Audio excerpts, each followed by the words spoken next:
नमस्कार साथियों, सार्थक पहल बदलाव हमसे में पुनः एक बार आप लोगों का स्वागत है। और सार्थक पहल के माध्यम से मैं सहायक प्राध्यापक शंकर सातनकर आज लेके आया हूँ विराम चिन्ह। जी हाँ, हिंदी भाषा में विराम चिन्हों का बड़ा महत्वपूर्ण स्थान है। भाषा सीखने के लिए विराम चिन्हों का ज्ञान होना हमारे लिए अति आवश्यक है। अभी जो मध्य प्रदेश सरकार द्वारा विभिन्न प्रतियोगिता परीक्षाओं का आयोजन किया जा रहा है, लगभग 1 लाख पदों पर भर्ती की जा रही है और उसमें एक कॉमन सिलेबस बनाया गया और इसका महत्वपूर्ण घटक है हिंदी। तो हिंदी के तहत आज हम पढ़ेंगे विराम चिन्ह क्या है। सबसे पहले हम देखते हैं विराम क्या है। तो विराम का अर्थ है रुकना या ठहरना, सबको पता है। विराम का अर्थ है रुकना या ठहरना। वक्ता अपने भावों विचारों को व्यक्त करते समय वाक्य के अंत में या कभी कभी बीच में ही सांस लेने के लिए रुकता है, तो इसे विराम कहते हैं। सांस लेने के लिए रुकता है तो इसे विराम कहते हैं। अर्थात लिखने में रुकावट या विराम के स्थानों को जिन चिन्हों द्वारा प्रकट किया जाता है उसे विराम चिन्ह कहते हैं। क्लियर हो गई बात? विराम चिन्ह किसे कहते हैं? लिखने में रुकावट या विराम के स्थानों को जिन चिन्हों द्वारा प्रकट किया जाता है उन्हें विराम चिन्ह कहते हैं। अब 2 उदाहरण दूंगा मैं और इससे स्पष्ट हो जाएगा कि विराम चिन्हों का क्या महत्व है। देखो, एक उदाहरण दे रहा हूं मैं। कल रात एक युवक मेरे पास पैरों में मोजे और जूते, सिर पर टोपी, हाथ में छड़ी, मुंह में सिगार और कुत्ता पीछे पीछे लिए आया। अब इसी को यदि मैं विराम चिन्ह का उपयोग करते हुए नहीं बोलता हूं तो देखो इसको कैसे पढ़ेंगे हम। देखो क्या हो जाता है, अर्थ का अनर्थ हो जाएगा। एक रात एक युवक मेरे पास पैरों में मोजे और जूते सिर पर, टोपी हाथ में, छड़ी मुंह में, सिगार और कुत्ता पीछे पीछे लिए आया। देखो शब्द वही के वही दोहराए मैंने, सिर्फ विराम मैंने कहीं और ले लिया तो अर्थ का अनर्थ हो गया। इसी प्रकार एक दूसरा उदाहरण दे रहा हूं, देखो कैसा है, समझने की कोशिश करना, शायद संदेश आप लोगों तक पहुंच जाए। उसे रोको मत, जाने दो। उसे रोको मत, जाने दो। अब दूसरा देखो, इसी को मैं विराम चिन्ह कहीं और लगा देता हूं तो क्या होता है? उसे रोको मत, जाने दो। उसे रोको मत, जाने दो। तो देखो मैंने यहाँ पे अल्प विराम लगाया और इसी के कारण उसका अनर्थ का अनर्थ हो गया। एक जगह बोल रहा है उसे रोको, दूसरी जगह वो बोलता है उसे मत रोको, है ना। तो विराम चिन्हों का महत्वपूर्ण स्थान है।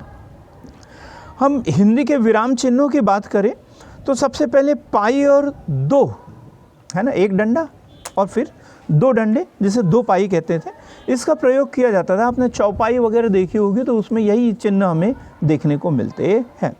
लेकिन कलकत्ता में जब फोर्ट विलियम कॉलेज की स्थापना हुई और जब अंग्रेज़ों के संपर्क में आए तो उन्होंने जो है बहुत से जो विराम चिन्ह, इंग्लिश के जो विराम चिन्ह हैं वो भी हिंदी में प्रयोग किए जाने लग गए। और 20वीं शताब्दी में जो है एक विविध विराम चिन्ह, सिस्टमेटिक विराम चिन्ह जो है वो हिंदी भाषा में प्रयोग में आने लगे। तो हम एक एक विराम चिन्ह की बात करेंगे जो मैंने यहाँ लिखा हुआ है बराबर, विराम चिन्ह। तो सबसे पहला चिन्ह मैंने लिखा है पूर्ण विराम। सबसे पहला है पूर्ण विराम, एक खड़ा डंडा। पूर्ण विराम का अर्थ ये होता है भली भांति ठहरना, अपनी बात को खत्म कर देना। पूर्ण विराम। प्रश्नवाचक और विस्मयादि बोधक वाक्यों को छोड़कर से सभी वाक्यों के अंत में पूर्ण विराम का प्रयोग किया जाता है। यदि पीएससी के मेंस में एक क्वेश्चन बने कि पूर्ण विराम क्या है तो हम सिर्फ विराम चिन्ह बता के नहीं बताएंगे, वो बताएंगे कि इसका उपयोग कहाँ कहाँ किया जाता है। तो प्रश्नवाचक और विस्मयादि बोधक वाक्यों को छोड़कर से सभी वाक्यों के अंत में पूर्ण विराम का प्रयोग किया जाता है। जैसे यह पुस्तक बहुत अच्छी है, इसके बाद पूर्ण विराम। गीता खेलती है, फिर पूर्ण विराम। बालक सीखता है तो पूर्ण विराम। किसी व्यक्ति या वस्तु का सजीव वर्णन करते समय वाक्यांशों के अंत में भी पूर्ण विराम का उपयोग किया जाता है। जैसे गोरा बदन, स्फूर्तिमय काया, मदमाते नेत्र, भोली चितवन। तो ये जितने वाक्य बोले मैंने, इन सब के बाद में पूर्ण विराम शब्द का उपयोग किया जाता है। फिर है अर्धविराम।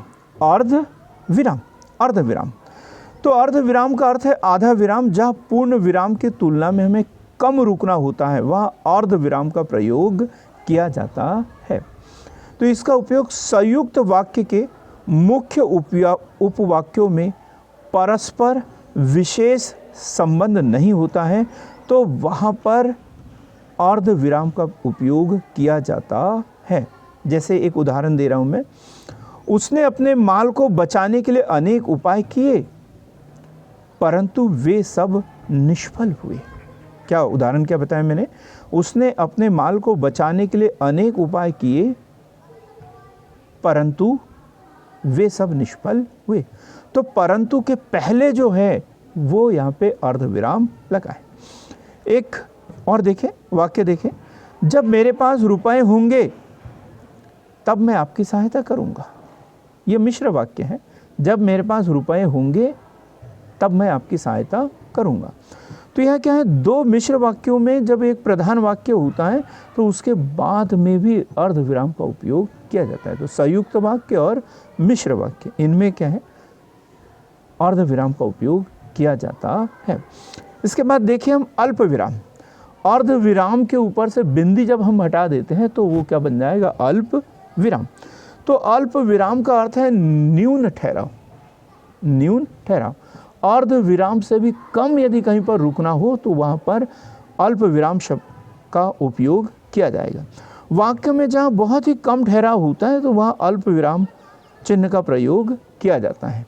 जैसे रमेश, सुरेश, महेश और वीरेंद्र घूमने गए, तो रमेश, सुरेश, महेश, ये तीनों के बीच में जो है वो अल्प विराम शब्द, अल्प विराम चिन्ह का उपयोग किया है।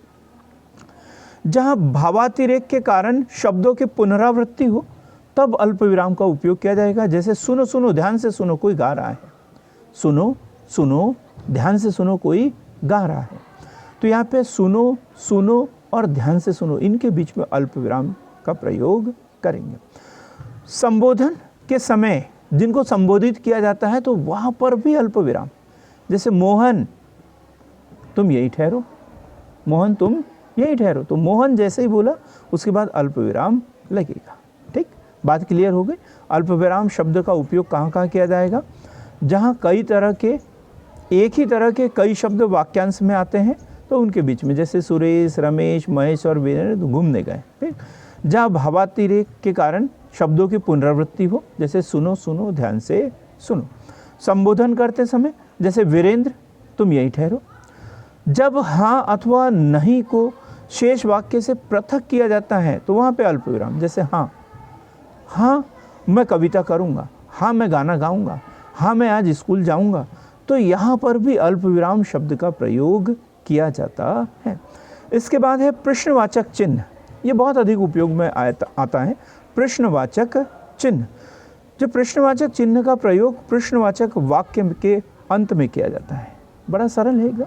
जैसे तुम्हारा नाम क्या है,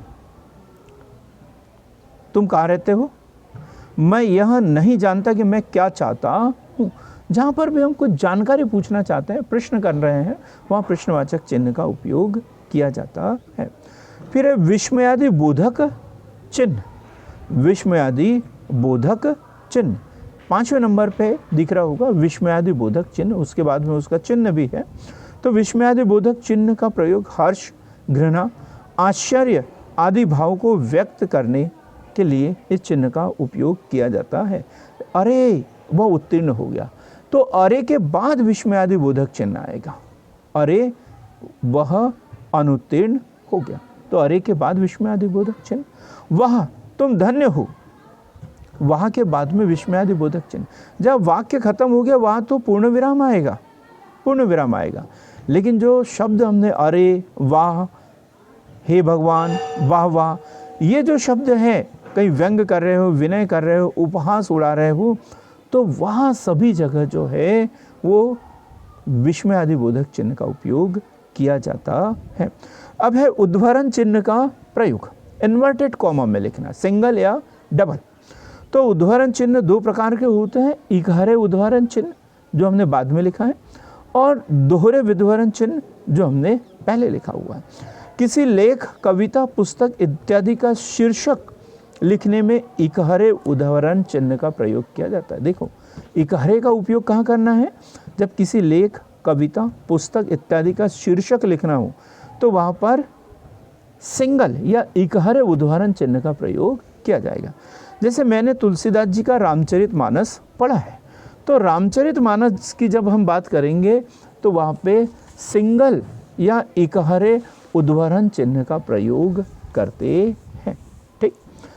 जब किसी शब्द की विशिष्टता अथवा विलगता सूचित करनी हो तो वहाँ पर भी इकहरे उदाहरण चिन्ह का प्रयोग करते हैं। जैसे खाने का अर्थ घर होता है ना, खाना का अर्थ घर होता है।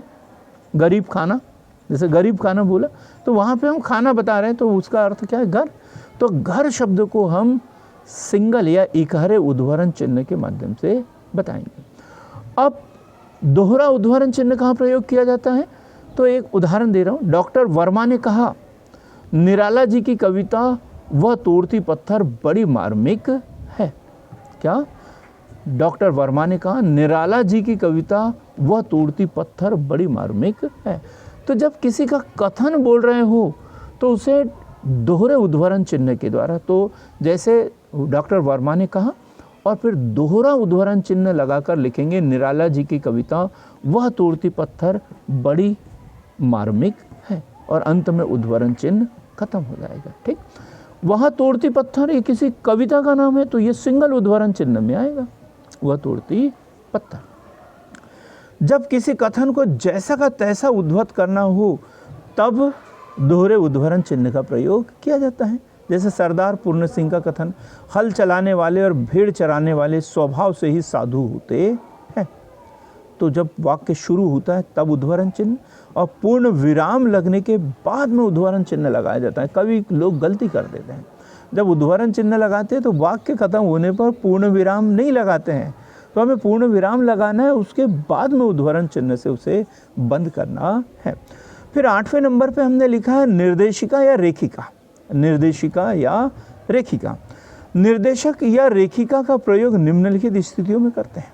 देखो कौन कौन सी स्थितियों में किया जाता है।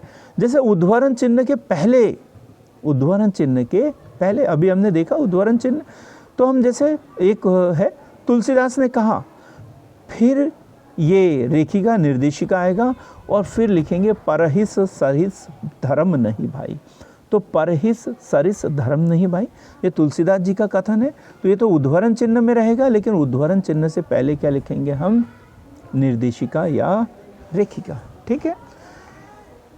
अब हम देखेंगे विवरण चिन्ह का प्रयोग। ये अक्सर इस्तेमाल किया जाता है, 2 बिंदी लगाते हैं और फिर एक निर्देशिका या रेखिका, विवरण चिन्ह। सामान्यतः विवरण चिन्ह का प्रयोग निर्देशक चिन्ह की भांति ही होता है। विशेष रूप से जब किसी विवरण को प्रारंभ करना होता है तब इस चिन्ह का उपयोग किया जाता है। जैसे जयशंकर प्रसाद ने कहा, और फिर उनका कोई पैराग्राफ लिख रहे हो तब हम इस चिन्ह का प्रयोग करेंगे, विवरण चिन्ह का उपयोग करते हैं। फिर अपूर्ण विराम का प्रयोग। अभी तक हमने क्या क्या देखा? पूर्ण विराम, अर्ध विराम, अल्प विराम और है अपूर्ण विराम। देखिए 8-9 नंबर का चिन्ह देखिए, अपूर्ण विराम 2 बिंदी। दिमाग की बत्ती जल गई होगी। अभी तो हम अर्ध विराम को अपूर्ण विराम समझ रहे थे, अब देखो जरा अपूर्ण विराम क्या होता है, सिर्फ 2 बिंदी।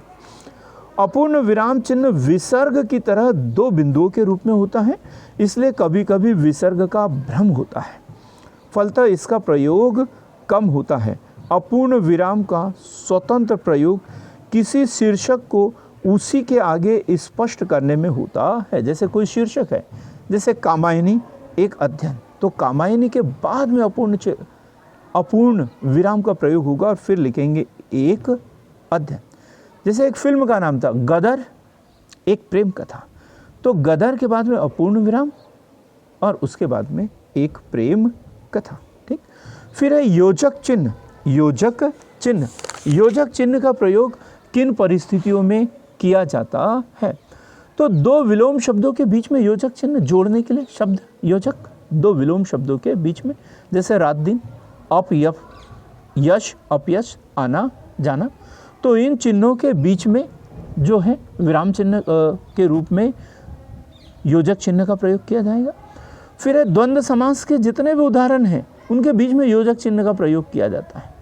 योजक चिन्ह माता पिता, भाई बहन, गुरु शिष्य, राम लक्ष्मण, भरत शत्रुघ्न, ठीक। ये दो समानार्थी शब्द की पुनरुक्ति हो तो उनके बीच में योजक चिन्ह का प्रयोग किया जाता है, जैसे घर घर, रात रात, दूर दूर, पास पास, करीब करीब, राम राम। तो ये दो समानार्थी शब्द हैं, इनके बीच में भी योजक चिन्ह का प्रयोग किया जाता है। अब हम देखेंगे कोष्टक। 3 कोष्टक हमने बताए हैं, छोटा कोष्टक, मंझला कोष्टक या सर्पाकार कोष्टक और फिर बड़ा कोष्टक। जब किसी भाव या शब्द की व्याख्या करना हो किंतु उस अंश को मूल वाक्य से अलग ही रखना हो तब कोष्टक का प्रयोग किया जाता है। जैसे एक उदाहरण दे रहा हूँ मैं, उन दिनों में सेठ जयदयाल हाई स्कूल और फिर लिख दिया अब इंटर कॉलेज। पहले उसे जयदयाल हाई स्कूल कहते थे, अब वो इंटर कॉलेज हो गया है। भाई कन्फ्यूज़न ना हो तो इसलिए हम उसे कोष्टक में समझा देते हैं। तो क्या उन दिनों में सेठ जयदयाल हाई स्कूल कोष्टक में क्या, अब इंटर कॉलेज कोष्टक बंद में हिंदी का अध्यापक था। तो ये कौन सा हो गया, छोटा कोष्टक। फिर नाटक या एकांकी में निर्देश के लिए कोष्टक का प्रयोग करते हैं, जैसे राजा का प्रवेश। अब राजा का प्रवेश, अब ये राजा का प्रवेश हुआ है लेकिन वो बोल नहीं रहा है, अब आपको पढ़ना है तो राजा का प्रवेश हुआ ये दिखाना चाह रहे हैं तो उसे कोष्टक में लिखा हुआ रहेगा, ठीक। अब हम संक्षेप चिन्ह का प्रयोग, जिसे लाघव चिन्ह, ये पीएससी में पूछा गया है। लाघव चिन्ह पीएससी ने 2015 या 16 के मेंस में पूछा गया था। लाघव चिन्ह या संक्षेप चिन्ह जिसे कहते हैं। तो संक्षेप चिन्ह का प्रयोग किसी नाम या शब्द के संक्षिप्त रूप के साथ होता है, जैसे डॉक्टर के लिए डा लगा के बिंदी लगा देते हैं, प्रोफेसर या प्रोपाइटर के लिए प्रो लगाकर बिंदी लगा देते हैं, पंडित के लिए प के बाद बिंदी लगा देते हैं, एमए के लिए एम ए के बाद बिंदी लगा देते हैं। तो ये शून्य अधिक घेरता है, अधिक स्थान घेरता है, तो इसके लिए शून्य के स्थान पर एक बिंदी का उपयोग किया जाता है। लेकिन याद रखिए बिंदी जो है वो इंग्लिश का जो फुल स्टॉप है उससे बड़ा होना चाहिए, ठीक। क्लियर हो गया संक्षेप चिन्ह या लाघव चिन्ह।